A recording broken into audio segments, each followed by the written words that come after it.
Hari ini kita akan menemukan 1 Yohanes pasal 1 ayat 1 sampai pasal 2 ayat 6.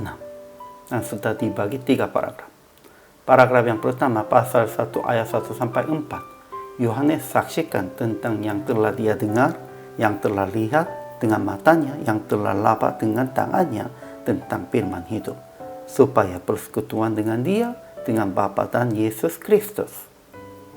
Paragraf yang kedua, ayat 5 sampai 10. Allah adalah terang dan di dalam Dia sama sekali tidak ada kegelapannya. Jadi kita harus mengaku dosa kita. Paragraf yang ketiga, pasal 2 ayat 1 sampai 6. Yohanes tuliskan surat supaya orang percaya jangan berbuat dosa dan hidup sama seperti Kristus telah hidup. Kesimpulan hari ini, Yohanes ingin persekutuan dengan orang percaya dan ingin bersukacita bersama dengan mereka melalui beritakan firman hidup. Jadi, kita tak boleh hidup dalam kegelapan. Harus mengaku dosa kita, Ia akan mengampuni segala dosa kita. Telah Yesus menjadi korban untuk hari ini, kita menuruti perintah-perintahnya untuk membuktikan yang kita sungguh mengenal Allah, bukan untuk diselamatkan. Ketika kita menuruti perintahnya, semua orang tahu bahwa kasih Tuhan ada dalam kita.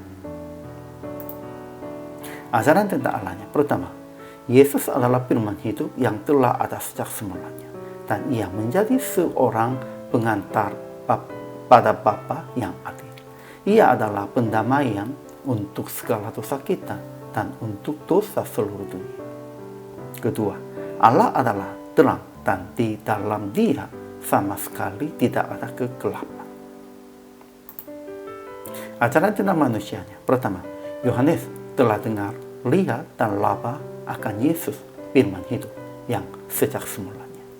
Jadi dia bersaksi tentang hidup kekal yang ada bersama-sama dengan Bapa dan yang telah dinyatakan kepadanya, supaya beroleh persekutuan dengan rasul-rasul dan persekutuan dengan Bapa dan dengan anaknya, Yesus Kristus. Kedua, kalau kita hidup di dalam terang, kita akan mengaku dosa kita, maka Ia yang setia dan adil akan mengampuni segala dosa kita dan menyucikan kita dari segala kejahatannya. Ketiga, kita mengenal Allah, yaitu jikalau kita menuruti perintah-perintahnya. Barang siapa berkata, aku mengenal Dia, tetapi ia tidak menuruti perintahnya, ia adalah seorang pendusta dan di dalamnya tidak ada kebenaran. Aplikasi hari ini. Pertama, bergaul dan hidup dalam persekutuan dengan saudara seiman dan dalam persekutuan dengan Yesus. Pentingnya pergaulan dan persekutuan dengan saudara dan Yesus. Kedua, lebih dulu mengaku dosa, kesalahan, dan kelemahan Anda dengan jujur. Karena di hadapan Tuhan, karena Tuhan terang sejati, kita tidak bisa sembunyikan dosa, kelemahan, kesalahan apapun. Sehingga kita harus mengakunya tentang itu supaya diampuni dan diselamatkan. Ketiga, melakukan kebenaran dan perintah-perintah Yesus dengan melakukan kasih dan pengorbanan diri. Akhirnya praktik hari ini, memberitakan Injil kepada seorang yang belum mengenal Yesus dengan pengakuan kekurangan Anda. Ya, pada waktu kesaksiannya memang kita biasanya mengakunya tentang kelebihannya dan yang sudah berhasil dalam Yesus. Namun kita harus mengakunya tentang kekurangannya dan kesaksiannya perubahan hidup di dalam Yesus.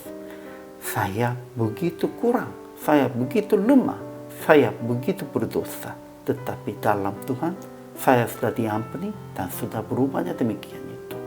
Inilah harus menjadi kesaksian bagi kita dan untuk menyelamatkan orang lain.